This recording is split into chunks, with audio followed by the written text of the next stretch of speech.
ओम शांति। आज 23 अप्रैल 2025 की बाबा की साकार मुरली है। मुरली के महावाक्य हैं, मीठे बच्चे अब नाटक पूरा होता है, वापिस घर जाना है। कलयुग अंत के बाद फिर सतयुग रिपीट होगा, यह राज सभी को समझाओ। प्रश्न है, आत्मा पाठ बजाते बजाते थक गए हैं, थकावट का मुख्य कारण क्या है?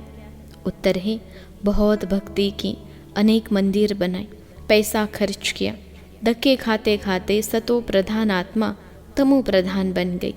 तमो प्रधान होने के कारण ही दुखी हुई। जब किसी बात से कोई तंग होता है तब थकावट होती है।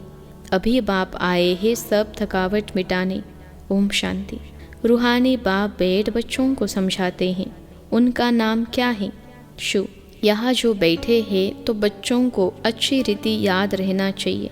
इस ड्रामा में जो सबका पार्ट है वह अब पूरा होता है। नाटक जब पूरा होने पर होता है तो सभी एक्टर्स समझते हैं कि हमारा पार्ट अब पूरा होता है, अब जाना है घर। तुम बच्चों को भी बाप ने अभी समझ दी है। यह समझ और कोई में नहीं है। अभी तुम्हें बाप ने समझदार बनाया है। बच्चे, अब नाटक पूरा होता है, अब फिर नए सिर चक्र शुरू होना है। नई दुनिया में सतयुग था, अभी पुरानी दुनिया में यह कलयुग का अंत है। यह बातें तुम ही जानते हो जिनको बाप मिला है। नए जो आते हैं तो उनको भी यह समझाना है। अब नाटक पूरा होता है, कलयुग अंत के बाद फिर सतयुग रिपीट होना है। इतने सब जो हैं उनको वापिस जाना है अपने घर। अब नाटक पूरा होता है, इससे मनुष्य समझ लेते हैं कि प्रलय होती है। अभी तुम जानते हो पुरानी दुनिया का विनाश कैसे होता है। भारत तो अविनाशी खंड है, बाप भी यहाँ ही आते हैं, बाकी और सब खंड खलास हो जाएंगे। यह ख्यालात और कोई की बुद्धि में आ नहीं सकते। बाप तुम बच्चों को समझाते हैं, अब नाटक पूरा होता है, फिर रिपीट करना है। आगे नाटक का नाम भी तुम्हारी बुद्धि में नहीं था, कहने मात्र कहते थे। यह सृष्टि नाटक है जिसमें हम एक्टर्स हैं। आगे जब हम कहते थे तो शरीर को समझते थे। अब बाप कहते हैं अपने को आत्मा समझो और बाप को याद करो। अब हमको वापिस घर जाना है, वह है स्वीट होम। उस निराकारी दुनिया में हम आत्माएं रहती हैं। यह ज्ञान कोई भी मनुष्य मात्र में नहीं है। अभी तुम संगम पर हो, जानते हो अभी हमको वापिस जाना है। पुरानी दुनिया खत्म हो तो भक्ति भी खत्म हो। पहले पहले कौन आते हैं, कैसे यह धर्म नंबरवार आते हैं। यह बातें कोई शास्त्रों में नहीं है। यह बाप नई बातें समझाते हैं, यह और कोई समझा न सके। बाप भी एक ही बार आकर समझाते हैं।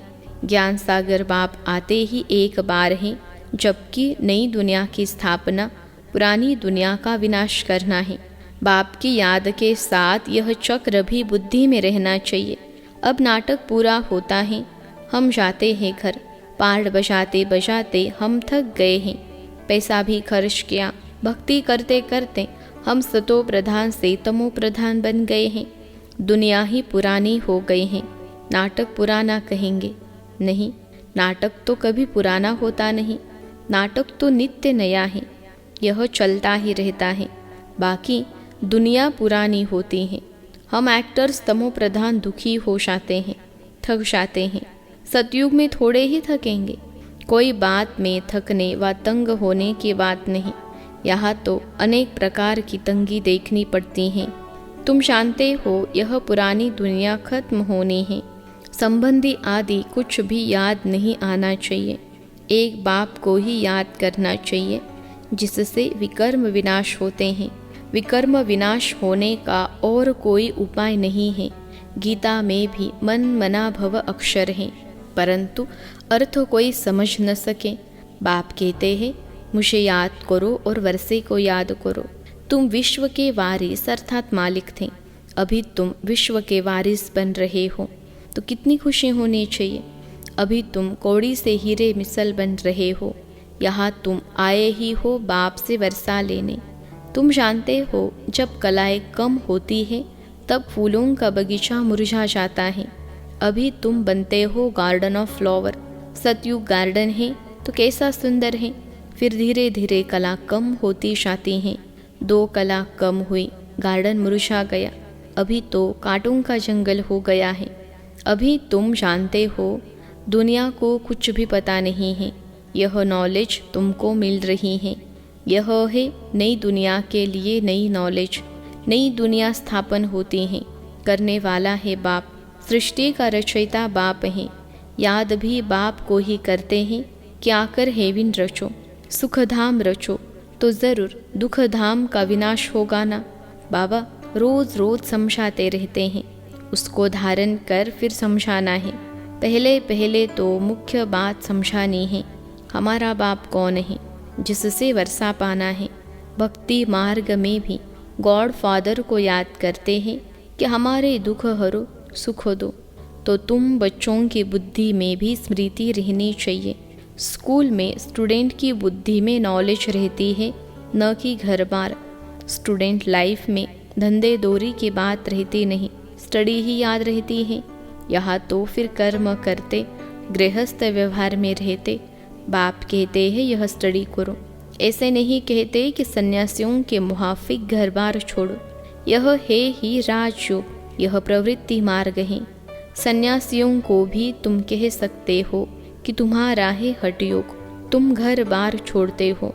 यहाँ वह बात नहीं है। यह दुनिया ही कैसी गंदी है, क्या लग पड़ा है।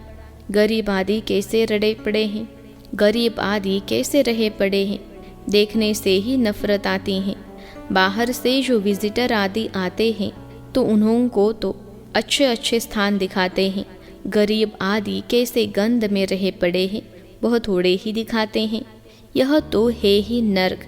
परंतु उनमें भी फर्क तो बहुत है ना। साहूकार लोग कहाँ रहते हैं, गरीब कहाँ रहते हैं। कर्मों का हिसाब है ना। सतयुग में ऐसी गंदगी हो नहीं सकती। वहाँ भी फर्क तो रहता है ना। कोई सोने के महल बनाएंगे, कोई चांदी के, कोई ईंटों के। यहाँ तो कितने खंड हैं। एक यूरोप खंड ही कितना बड़ा है। वहाँ तो सिर्फ हम ही होंगे। यह भी बुद्धि में रहे तो हर्षित मुख अवस्था हो। स्टूडेंट की बुद्धि में स्टडी ही याद रहती है। बाप और वर्षा यह तो समझाया है, बाकी थोड़ा समय है। वह तो कह देते लाखों हजारों वर्ष। यहाँ तो बात ही 5000 वर्ष की है। तुम बच्चे समझ सकते हो। अभी हमारे राजधानी की स्थापना हो रही है, बाकी सारी दुनिया खत्म होनी है। यह पढ़ाई है ना। बुद्धि में यह याद रहे हम स्टूडेंट हैं, हमको भगवान पढ़ाते हैं, तो भी कितनी खुशी रहे। यह क्यों भूल जाता है। माया बड़ी प्रबल है, वह भुला देती हैं। स्कूल में सब स्टूडेंट पढ़ रहे हैं, सभी जानते हैं कि हमको भगवान पढ़ाते हैं। वहाँ तो अनेक प्रकार की विद्या पढ़ाई जाती हैं, अनेक टीचर्स होते हैं। यहाँ तो एक ही टीचर है, एक ही स्टडी है। बाकी नायाब टीचर्स तो ज़रूर चाहिए। स्कूल है एक, बाकी सब ब्रांचेस हैं। पढ़ाने वाला एक बाप है। बाप आकर सभी को सुख देते हैं। तुम जानते हो आधा कल्प हम सुखी रहेंगे, तो यह भी खुशी रहनी चाहिए। शिव बाबा हमको पढ़ाते हैं। शिव बाबा रचना रचते ही है स्वर्ग की। हम स्वर्ग का मालिक बनने लिए पढ़ते हैं। कितनी खुशी अंदर में रहनी चाहिए। वह स्टूडेंट भी खाते पीते सब कुछ घर का काम आदि करते हैं। हाँ, कोई हॉस्टल में रहते हैं कि जास्ती पढ़ाई में ध्यान रहेगा। सर्विस के लिए बच्चियाँ बाहर में रहती हैं। कैसे कैसे मनुष्य आते हैं। यहाँ तो तुम कितने सेफ बैठे हो, कोई अंदर घुस न सके। यहाँ कोई का संग नहीं, पतित से बात करने की दरकार नहीं, तुमको कोई का मुंह देखने की भी दरकार नहीं। फिर भी बाहर रहने वाले तीखे चले जाते हैं। कैसा वंडर है। बाहर रहने वाले कितनों को पढ़ाकर आप समान बनाकर और ले जाते हैं। बाबा समाचार पूछते हैं, कैसे पेशेंट को ले आए हो। कोई बहुत खराब पेशेंट है तो उनको 7 रोज़ भट्टी में रखा जाता है। यहाँ कोई भी शूद्र को नहीं ले आना है। यह मधुबन है, जैसे कि तुम ब्राह्मणों का एक गांव। यहाँ बाप तुम बच्चों को बेट समझाते हैं, विश्व का मालिक बनाते हैं। कोई शूद्र को ले आएंगे तो वह वाइब्रेशन खराब करेगा। तुम बच्चों की चलन भी बहुत रॉयल चाहिए। आगे चल तुमको बहुत साक्षात्कार होते रहेंगे। वहाँ क्या क्या होगा, जानवर भी कैसे अच्छे अच्छे होंगे, सब अच्छी चीज़ें होंगी। सतयुग की कोई चीज़ यहाँ हो न सके, वहाँ फिर यहाँ की चीज़ हो न सके। तुम्हारी बुद्धि में है, हम स्वर्ग के लिए इम्तहान पास कर रहे हैं। जितना पढ़ेंगे और पढ़ाएंगे, टीचर बन औरों को रास्ता बताते हैं। सब टीचर्स हैं, सबको टीच करना है। पहले पहले तो बाप की पहचान दे बतलाना है कि बाप से यह वर्षा मिलता है। गीता बाप ने सुनाई है।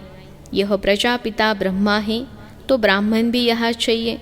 ब्रह्मा भी शिव बाबा से पढ़ते रहते हैं। तुम अभी पढ़ते हो विष्णुपुरी में जाने के लिए। यह है तुम्हारा अलौकिक घर, लौकिक, पारलौकिक और फिर अलौकिक। नई बात है ना, भक्ति मार्ग में भी कभी ब्रह्मा को याद नहीं करते। ब्रह्मा बाबा किसको कहने आता नहीं, शिव बाबा को याद करते हैं कि दुख से छुड़ाओ। वह है पारलौकिक बाप, यह है अलौकिक। इनको तुम सूक्ष्म वतन में भी देखते हो, फिर यहाँ भी देखते हो। लौकिक बाप तो यहाँ देखने में आता है, पारलौकिक बाप तो परलोक में ही देख सकते। यह फिर है अलौकिक वंडरफुल बाप। इस अलौकिक बाप को समझने में ही मूंझते हैं। शिव बाबा के लिए तो कहेंगे निराकार हैं, तुम कहेंगे वह बिंदी हैं। वह करके अखंड ज्योति व ब्रह्म कह देते हैं। अनेक मत हैं, तुम्हारी तो एक ही मत है। एक द्वारा बाप ने मत देना शुरू की, फिर वृद्धि कितनी होती है। तो तुम बच्चों की बुद्धि में यह रहना चाहिए। तुमको शिव बाबा पढ़ा रहे हैं, पतित से पावन बना रहे हैं। रावण राज्य में ज़रूर पति तमो प्रधान बनना ही है। नाम ही है पति दुनिया। सब दुखी भी है, तब तो बाप को याद करते हैं, बाबा हमारे दुख दूर कर हमको सुख दो। सब बच्चों का बाप एक ही है, वह तो सबको सुख देंगे ना। नई दुनिया में तो सुख ही सुख है, बाकी सब शांति धाम में रहते हैं। यह बुद्धि में रहना चाहिए। अभी हम जाएंगे शांति धाम। जितना नज़दीक आते जाएंगे तो आज की दुनिया का क्या है, कल की दुनिया क्या होगी, सब देखते रहेंगे। स्वर्ग की बादशाही नज़दीक देखते रहेंगे। तो बच्चों को मुख्य बात समझाते हैं, बुद्धि में यह याद रहे कि हम स्कूल में बैठे हैं। शिव बाबा इस रथ पर सवार हो आए हैं हमको पढ़ाने। यह भागीरथ हैं, बाप आएंगे भी ज़रूर एक बार। भागीरथ का नाम क्या है यह भी किसको पता नहीं है। यहाँ तुम बच्चे जब बाप के सम्मुख बैठते हो तो बुद्धि में याद रहे कि बाबा आया हुआ है, हमको सृष्टि चक्र का राज बता रहे हैं। अभी नाटक पूरा होता है, अब हमको जाना है। यह बुद्धि में रखना कितना सहज है, परंतु यह भी याद कर नहीं सकते। अभी चक्र पूरा होता है, अब हमको जाना है, फिर नई दुनिया में आकर पाड़ बजाना है। फिर हमारे बाद फलाने फलाने आएंगे। तुम जानते हो यह चक्र सारा कैसा फिरता है, दुनिया वृद्धि को कैसे पाती है। नई से पुरानी, फिर पुरानी से नई होती है। विनाश के लिए तैयारियां भी देख रहे हो। नेचुरल कैलेमिटीज़ भी होनी है। इतने बॉम्ब्स बना कर रखे हैं तो काम में तो आने हैं ना। बॉम्ब से ही इतना काम होगा जो फिर मनुष्यों के लड़ाई की दरकार नहीं रहेगी। लश्कर को फिर छोड़ते जाएंगे, बॉम्ब्स फेंकते जाएंगे, फिर इतने सब मनुष्य नौकरी से छूट जाएंगे तो भूख मरेंगे ना। यह सब होने का है। फिर सिपाही आदि क्या करेंगे, अर्थक्वेक होती रहेगी, बॉम्ब्स गिरते रहेंगे, एक दो को मारते रहेंगे। खूने नाहे खेल तो होना है ना। तो यहाँ जब आकर बैठते हो तो इन बातों में रमन करना चाहिए। शांति धाम सुख धाम को याद करते रहो। दिल से पूछो हमको क्या याद पड़ता है। अगर बाप की याद नहीं है तो ज़रूर बुद्धि कहाँ भटकती है। विकर्म भी विनाश नहीं होंगे, पद भी कम हो जाएगा। अच्छा, बाप की याद नहीं ठहरती तो चक्र का सिमरन करो तो भी खुशी चढ़े। परंतु श्रीमत पर नहीं चलते, सर्विस नहीं करते तो बाप दादा की दिल पर भी नहीं चढ़ सकते। सर्विस नहीं करते तो बहुतों को तंग करते रहते हैं। कोई तो बहुतों को आप समान बनाए और बाप के पास ले आते हैं तो बाबा देखकर खुश होते हैं। अच्छा, मीठे मीठे सिखलते बच्चों प्रति माता पिता बाप दादा का याद प्यार और गुड मॉर्निंग। रूहानी बाप की रूहानी बच्चों को नमस्ते। हम रूहानी बच्चों की सिखलते रूहानी माता पिता बाप दादा को याद प्यार, गुड मॉर्निंग और नमस्ते बाबा नमस्ते। धारणा के लिए मुख्य सार पहली पॉइंट है, सदा हर्षित रहने के लिए बुद्धि में पढ़ाई और पढ़ाने वाले बाप की याद रहे।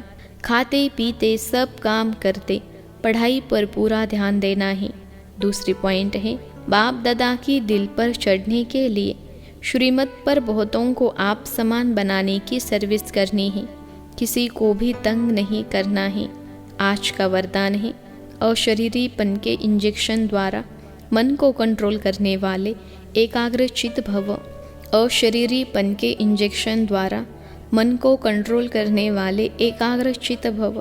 विश्लेषण है, जैसे आजकल अगर कोई कंट्रोल में नहीं आता है, बहुत तंग करता है या पागल हो जाता है तो उनको ऐसा इंजेक्शन लगा देते हैं जो वह शांत हो जाए। ऐसे अगर संकल्प शक्ति आपके कंट्रोल में नहीं आती तो अशरीरीपन का इंजेक्शन लगा दो, फिर संकल्प शक्ति व्यर्थ नहीं उछलेगी, सहज एकाग्रचित हो जाएंगे। लेकिन यदि बुद्धि के लगाम बाप को देकर फिर ले लेते हो तो मन व्यर्थ की मेहनत में डाल देता है। अब व्यर्थ की मेहनत से छूट जाओ। आज का स्लोगन है, अपने पूर्वज स्वरूप को स्मृति में रख सर्व आत्माओं पर रहम करो। अपने पूर्वज स्वरूप को स्मृति में रख सर्व आत्माओं पर रहम करो। अव्यक्त इशारे कंबाइंड रूप की स्मृति से सदा विषयी बनो। जैसे शरीर और आत्मा दोनों कंबाइंड होकर कर्म कर रही हैं, ऐसे कर्म और योग दोनों कंबाइंड हो। कर्म करते याद न भूले और याद में रहते कर्म न भूले, क्योंकि आपका टाइटल ही है कर्मयोगी। कर्म करते याद में रहने वाले सदा न्यारे और प्यारे होंगे, हल्के होंगे। नॉलेजफुल के साथ साथ पावरफुल स्टेज पर रहो। नॉलेजफुल और पावरफुल यह दोनों स्टेज कंबाइंड हो तब स्थापना का कार्य तीव्र गति से होगा। अच्छा, ओम शांति।